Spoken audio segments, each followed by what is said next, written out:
નમસ્કાર દર્શક મિત્રો, તમે જોઈ રહ્યા છો સાયકલ મીડિયા સંચાલિત ઝટપટ ન્યૂઝ અને નવસારી લાઈવ.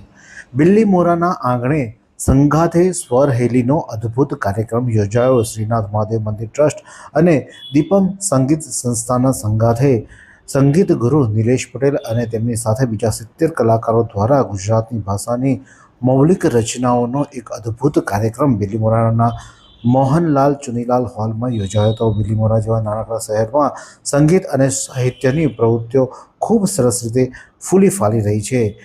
ત્યારે દીપ સંગીત સંસ્થાના હર્ષભાઈ એક વિચાર બીજથી નિલેશભાઈ અને તેમના સાથી કલાકારો દ્વારા એક ક્યારેય ન વિચાર્યો હોય તેવા 70 કલાકારો સાથેનો સમૂહ ગીતનો એક અદ્ભુત કાર્યક્રમ યોજાયો હતો. ત્યારે તેમાં કેવા વાજિંત્રો વાગ્યા હતા, સાંભળો.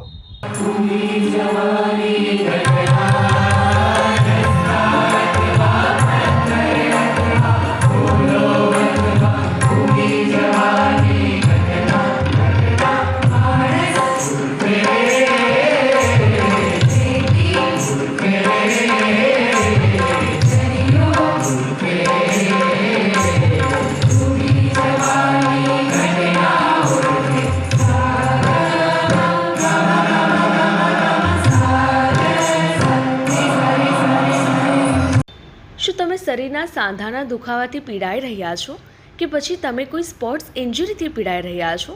લકવાની બીમારી બાદની પીડા સહન કરી રહ્યા છો? શું તમને સ્પાઇનલ પ્રોબ્લેમ છે? તો આ તમામ દુખાવાને હવે બાય બાય કરી દો, કારણ કે માસ્ટર ડિગ્રી ધરાવતા ખૂબ જ અનુભવી ફિઝિયોથેરાપિસ્ટ ડૉક્ટર અમિત પટેલ પાસે તમે આ તમામ સમસ્યાઓનું સચોટ નિદાન કરાવી ફરીથી નોર્મલ જિંદગી જીવી શકો છો. તો સરનામું નોંધી લો. Comprehensive care center, DD street, library પાસે, અનુરાગ સારીઝની લાઇનમાં, નવસારી. આ કાર્યક્રમમાં 11 વર્ષથી લઈને 70 વર્ષ સુધીના કલાકારોએ પોતાની કલાની પ્રસ્તુતિ કરી હતી. સમગ્ર કાર્યક્રમનો રસવાદ બિલ્લીમોરાના જાણીતા કવિયત્રી ડૉક્ટર હર્ષવી પટેલ દ્વારા કરવામાં આવ્યો હતો. દીપ પ્રાગટ્ય સોમનાથ મહાદેવ સંકુલના પ્રમુખ અને ટ્રસ્ટીઓ દ્વારા કરવામાં આવ્યો હતો અને દીપમ સંગીત સંસ્થાના પ્રમુખ હર્ષેશ મહેતા દ્વારા સૌ કલાકારોને સન્માન કરવામાં આવ્યું હતું. નિલેશ પટેલ છેલ્લા 30 વર્ષથી સંગીત ક્ષેત્રે પોતાની સાધના કરી રહ્યા છે અને નિવૃત્તિ બાદ નવા સંગીતકારોને પ્રોત્સાહન આપવાનું અને તૈયાર કરવાનું પ્રેરણાદાયી કર્તવ્ય ખૂબ નિષ્ઠાપૂર્વક નિભાવી રહ્યા છે.